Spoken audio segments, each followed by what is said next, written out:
ఉస్మానియా వైద్య కళాశాలలో MS general surgery ప్రథమ సంవత్సరం చదువుతున్న వైద్య విద్యార్థి సురేష్ ఆత్మహత్య చేసుకోవడం కలకలం సృష్టించింది.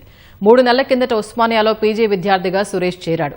పీజీ హాస్టల్లో ఉంటూ చదువుకుంటున్నాడు. హాస్టల్ గదిలో ఓవర్ డోస్ మత్తు ఇంజెక్షన్, నిద్ర మాత్రలు తీసుకుని బలోన్మరణానికి పాల్పడ్డాడు. ఉదయం ఎంతకు గది తలుపులు తెరవకపోవడంతో తోటి పీజీ విద్యార్థుల అనుమానం వచ్చి తలుపుల్ని పగలగొట్టి తెరిచి చూడగా సురేష్ విగతజీవిగా మంచంపై పడిపోయి ఉన్నాడు. విద్యార్థులందరూ సురేష్ ని క్యాజువాలిటీకి తేవడంతో అప్పటికే చనిపోయాడని డాక్టర్లు ధృవీకరించారు.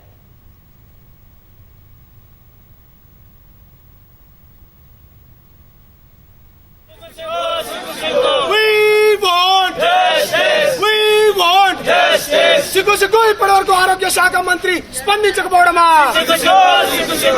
సిగ్గు ఇప్పటివరకు ఆరోగ్య శాఖ మంత్రి స్పందించకపోవడమా? We want justice. We want justice. We want justice. We want